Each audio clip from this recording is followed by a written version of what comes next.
روشنی میں چلے، روشنی میں چلے۔ جی ناظرین، میں آپ کی میزبان سحر شروفن پروگرام کلام کی روشنی میں آپ کو خوش آمدید کہتی ہوں۔ جس طرح سے آپ جانتے ہیں ہم مکاشفہ کی کتاب کا مطالعہ کر رہے ہیں۔ مکاشفہ کی کتاب جو کہ بھید کی کتاب ہے، جس کا مطلب ہی بھید سے پردہ اٹھانا ہے۔ ہم ان باتوں کے متعلق سیکھ رہے اور جان رہے ہیں جن باتوں کا تعلق اخیر زمانہ سے ہے، اور میں سمجھتی ہوں دور حاضر میں ہر ایماندار شخص کو ان باتوں کو سیکھنا، ان باتوں کو جاننا اور ان باتوں پر عمل کرنا نہایت اہمیت کا حامل ہے۔ آج بھی ہم اسی کتاب کے متعلق اور باتوں کو سیکھیں گے، جانیں گے اور ان باتوں سے استفادہ حاصل کریں گے۔ آج ایک بار پھر ہمارے ساتھ محترم عالی جناب پادری عزیز انور صاحب ہیں۔ پادری صاحب، آج کے اس پروگرام میں آپ کو خوش آمدید کہتی ہوں۔ بہت شکریہ سحرش کہ آپ نے اس پروگرام کا آغاز کیا، اور میں سمجھتا ہوں کہ مکاشفہ کی کتاب کا مطالعہ ہر ایماندار کے لیے، بلکہ غیر ایماندار کے لیے بھی بہت ضروری ہے، تاکہ ہم فی زمانہ اور آنے والے وقت کے حالات کو بارے جان سکیں اور سیکھ سکیں، اور خدا کے منصوبوں کے بارے میں ہم جان سکیں، اور پھر اس کے مطابق ہم اپنے طرز حیات کو ٹھیک کرنے کی کوشش کر سکتے ہیں۔ اس لیے میں آپ کا اور آپ کے پورے سٹاف کا اور سب سے بڑھ کر اپنے خداوند مسیح یسوع کا بے حد شکر گزار ہوں کہ اس نے یہ ممکن کیا کہ ہم اس کا مطالعہ کر سکیں۔ جی، خداوند کا شکر ہو۔ پادری صاحب، گزشتہ ایپیسوڈ میں 8ویں باب کے متعلق ہم سیکھ رہے تھے۔ بڑی خوبصورتی کے ساتھ آپ نے وضاحت کی 7ویں مہر کے متعلق، پھر آدھا گھنٹہ خاموشی کا، پھر اس میں ہم نے دیکھا اونچ سوچ کے متعلق آپ نے بڑی وضاحت کی، قربان گاہ کے متعلق وضاحت کی، نرسنگوں کے بارے میں ہم نے بڑی خوبصورتی کے ساتھ سیکھا۔ آج بھی اسی باب کے متعلق آپ سے سوال پوچھنا چاہوں گی۔ 7 مہروں کے کھلنے کے باوجود دنیا اپنے اختتام کو کیوں یکدم اختتام کو نہیں پہنچ پاتی، اس کے متعلق بتائیں۔ بہت شکریہ، آپ نے بہت اچھا سوال کیا ہے۔ یاد ہوگا کہ ہم نے گزشتہ اپنے اسباق میں سیکھا تھا کہ وہ فرشتے جو زمین کے کونوں پر کھڑے ہیں، جی، ان کے کام کرنے سے پہلے آدھے گھنٹے کی خاموشی چھا جاتی ہے۔ اس خاموشی کے تعلق سے ہم نے پاک کلام میں سے سیکھا تھا کہ وہ خاموشی صرف اس بات کو ظاہر کرتی ہے کہ خدا ہر طریقے سے انسان کو، دنیا کو وقت دینا چاہتا ہے کہ وہ آخری لمحات میں بھی اپنے گناہوں سے توبہ کر لے اور وہ عدالت کا شکار نہ ہو۔ جب ہم ان 7 مہروں کے بارے، ان کے کھلنے کے بارے پاک کلام میں سے پڑھتے ہیں تو 6 مہروں کے اور 7ویں مہر کے درمیان وقفہ ہے، لیکن جب 7 مہریں کھل جاتی ہیں تو پھر اس کے بعد کا جو منظر ہے، وہ مقدس یوحنا جو دیکھ رہا ہے، وہ بالکل بدل جاتا ہے۔ جی، اور اس منظر میں اور بہت سارے نئی چیزیں آ جاتی ہیں جو کہ مہریں کھلنے کے بعد ہم مکاشفہ کی کتاب کا جب مطالعہ کرتے ہیں تو ہمیں معلوم ہوتا ہے۔ جی، جب ہم 7 مہروں کے کھلنے کے باوجود یہ سوال کرتے ہیں کہ دنیا ایک دم سے فنا یا برباد کیوں نہیں ہوتی، یا اپنے اختتام کو کیوں نہیں پہنچتی، تو میں سمجھتا ہوں کہ ہمیں، جب ہم نے 8ویں باب کی 6 آیت کا مطالعہ کیا تھا تو اس میں ہم نے یہ بات سیکھی تھی کہ خدا کی عدالت کا، یعنی خدا جب اس دنیا کی، اس جہان کی، انسانوں کی، قوموں کی جب وہ عدالت کرنا چاہتا ہے تو وہ وقت آ گیا ہے۔ جی، اب وہ وقت جو ہے وہ آ گیا ہے، اور وہ 7 نرسنگوں کا جو نشان ہے وہ بھی ہمیں یہ بتاتے ہیں کہ یہ نرسنگیں اور یہ دنیا کے خاتمے کا آپس میں کیا تعلق ہے، یا ان نرسنگوں کا اور خدا کی عدالت کے آغاز کا آپس میں کیا تعلق ہے۔ یہاں ہم یہ پڑھتے ہیں کہ وہ 7 فرشتے جن کو 7 نرسنگیں دیے گئے ہیں، وہ ان نرسنگوں کو پھونکیں گے تو عدالت کا آغاز ہو جائے گا۔ صحیح۔ لیکن وہ 7 فرشتے جو ہیں وہ ان نرسنگوں کو اپنے ہاتھ میں لیے کھڑے ہیں، وہ بالکل تیار ہے، جی، نرسنگیں بھی تیار ہیں، جی، اور لیکن ابھی ان کو چونکہ حکم نہیں ملا، اس لیے وہ پھونکیں گے نہیں، نرسنگیں لے کر تیار کھڑے رہیں گے۔ جی، ایک اور وجہ بھی ہے جو ہم پاک کلام میں سیکھتے یا پڑھتے ہیں، وہ یہ ہے کہ پیدائش کی کتاب کے پہلے باب سے اگر آپ شروع کر لیں آخری باب تک، بائبل کے اختتام تک، تو ہم یہ بات ایک سچائی کی حیثیت سے سیکھتے ہیں کہ خدا کے ہر کام کا ایک وقت مقرر ہے، بے شک، اور وہ وقت جو ہے اس میں کوئی تبدیلی، کوئی تعطل نہیں ہو سکتا۔ وہ جو خدا نے وقت مقرر کیا ہے وہ اسی وقت کے مطابق وقوع پذیر ہوگا۔ بے شک، ہاں، یہ بات ایک الگ بات ہے کہ وہ وقت کون سا ہے، کیسا ہے، کب آئے گا، کب نہیں آئے گا۔ کوئی کیلنڈر جو ہے دنیا کا، یا عبرانی کیلنڈر یا کوئی بھی کیلنڈر، جی، اس وقت کو نہیں بتا سکتا، بے شک، کیونکہ وہ صرف خدا جانتا ہے۔ اور مسیح یسوع نے بھی اپنی حین حیات میں اپنی تعلیمات کے دوران شاگردوں کو، ایمانداروں کو، ہم سب کو بہت ساری اس عدالت کی تمثیلیں بھی بتائیں، لیکن اس نے یہ کہا کہ تمہارا کام تیار رہنا ہے، کیونکہ اس وقت، اس گھڑی کو کوئی نہیں جانتا۔ بے شک، اسی طرح اس وقت اور اس گھڑی کو کوئی نہیں جانتا، لیکن کلام مقدس کا مطالعہ جو ہے وہ ہمیں یہ ضرور بتاتا ہے کہ خدا کے ہاں اپنے کام کرنے کے لیے ہر کام کا ایک وقت مقرر ہے جس میں کوئی تبدیلی نہیں ہوتی، اور بائبل سے ہم سیکھتے ہیں کہ اس کے سارے کام وقت پر پورے ہوتے ہیں۔ جی، ایون مسیح یسوع کی پیدائش کے تعلق سے بھی غلطیوں کے خط میں بالکل یہ بات واضح طور پر لکھی ہے کہ جب وقت پورا ہو گیا تو خدا نے اپنے بیٹے کو اس دنیا میں بھیجا۔ بے شک، تو یہ باتیں اس طرح سے اور بہت سی ہمارے پاس خدا کے پاک کلام میں مثالیں ہیں جن سے ہمیں حوالہ جات ہے، جن سے ہمیں یہ پتہ چلتا ہے کہ خدا کے سارے کام وقت پر شروع ہوتے ہیں اور وقت پر اختتام پذیر ہوتے ہیں۔ اور ان کاموں کے بعد بھی جب ہم خدا کے کلام کا مطالعہ کرتے ہیں تو پھر ہمیں جو کام ہو چکے ہیں اس کے بعد کیا ہوگا وہ بھی کام خدا جانتا ہے، بے شک، اور وہ اپنے وقت پر پورے ہوں گے۔ بے شک، جب نرسنگوں کی بات آتی ہے کہ یہ نرسنگیں جو ہیں یہ پھونکے جائیں گے، تو پھر خدا کی عدالت کا، جیسے میں نے ذکر کیا ہے، خدا کی عدالت اس دنیا میں شروع ہو جائے گی، تو اس کا بھی ایک وقت ہے۔ جی، اور اس وقت کے لیے جب ہم خدا کے کلام کا مطالعہ کرتے ہیں، خروج کی کتاب کا اور اس کے توریت کی کتابوں کا مطالعہ کرتے ہیں، جی، تو نرسنگیں جب پھونکے جاتے ہیں تو نرسنگیں پھونکنے سے پہلے نرسنگیں پھونکنے کی تیاری کی جاتی ہے۔ ٹھیک، وہ طریقہ کار جو ہے وہ بائبل مقدس میں درج ہے، بے شک، کیونکہ جو نرسنگیں پھونکنے والے لوگ ہیں،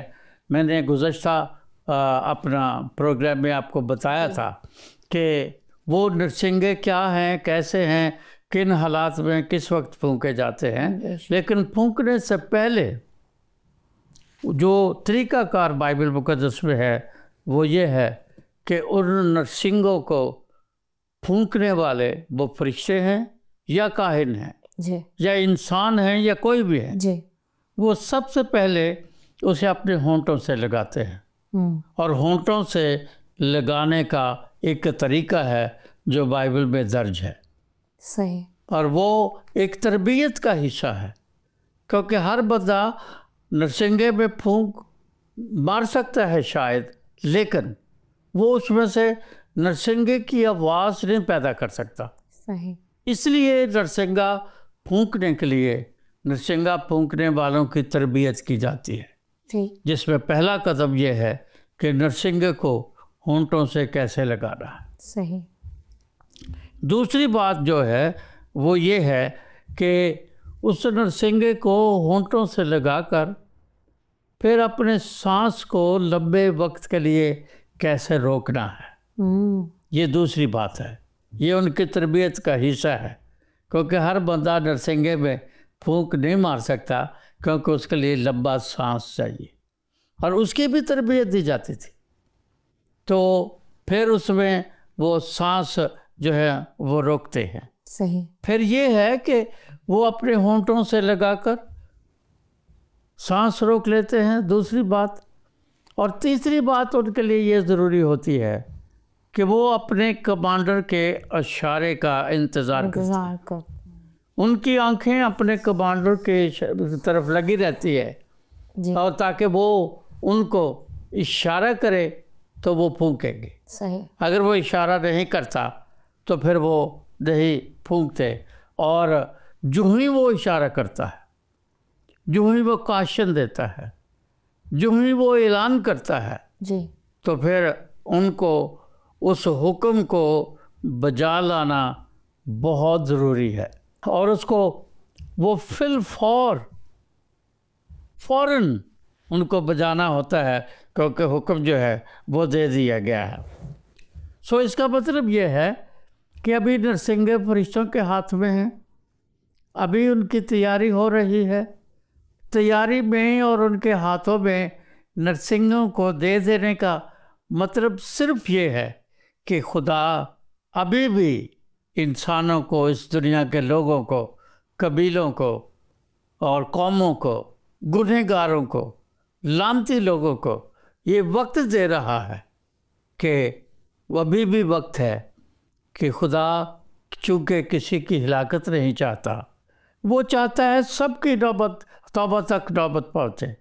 تو یہ نرسنگے اس بات کو ظاہر کرتے ہیں کہ وہ دنیا کا خاتمہ ابھی ایک دم سے اس لیے نہیں ہو رہا کہ اس سارے وقت میں شاید دنیا کے لوگ یا گنہگار یا بدکار جو ہے وہ توبہ کر لے۔ یہ خدا کی اس مہربانی کا نتیجہ ہے۔ تھینک یو پادری صاحب، بڑی خوبصورتی کے ساتھ آپ نے اس سوال کا جواب دیا، اور کسی اسکالر نے بڑی خوبصورت بات کی ہے کہ یہ جو زندگی ہے ہماری، یہ اگلی زندگی کی تیاری ہے۔ اگر اس زندگی میں خود کو اچھے طرح سے تیار کر لیں گے تو یقیناً آنے والی زندگی ہماری بابرکت ہوگی، اور ہمارے خداوند ہمارے مسیح نجات دہندہ کے ساتھ ہوگی۔ اگلا سوال آپ سے پوچھنا چاہوں گی، 7 مہریں، 7 نرسنگے، پھر 7 ظروف، یہ 3 مرتبہ 7 کا ہندسہ کیا ظاہر کر رہا ہے؟ اس کے بارے بتائیں۔ یہ بھی آپ نے بہت اچھی بات پوچھی ہے، بہت اچھا سوال ہے، کیونکہ 7 کا ہندسہ جو ہے، یہ 7 کا جو عدد ہے، یہ مکاشفہ میں اکثر استعمال کیا گیا ہے۔ جی، ویسے تو پیدائش کی کتاب سے شروع ہوتا ہے، 6 دن تک خدا تخلیق کرتا ہے، جی، 7ویں دن آرام کرتا ہے، یعنی 7 کا ہندسہ پیدائش کی کتاب یا بائبل کے آغاز سے ہمیں پڑھنے، سننے اور سیکھنے کو ملتا ہے۔ جی، تو یہاں چونکہ مکاشفہ میں اس کا زیادہ استعمال کیا گیا ہے، کیونکہ یہ آخری کتاب ہے اور یہ خدا کے آخری کام کو پیش کرتی ہے، خدا کے اس آخری وقت کو پیش کرتی ہے، جب ابلیس اور اس کی ساری شرارتیں یا اس کے سارے کارندے دنیا سے نابود کر دیے جائیں گے، اور پھر مسیح یسوع کی بادشاہی کا آغاز ہوگا، اور پھر اس بادشاہی میں کوئی گناہ، کوئی بدی، نہ آنسو، نہ قبر، نہ موت، یہ چیزیں نہیں ہوں گی۔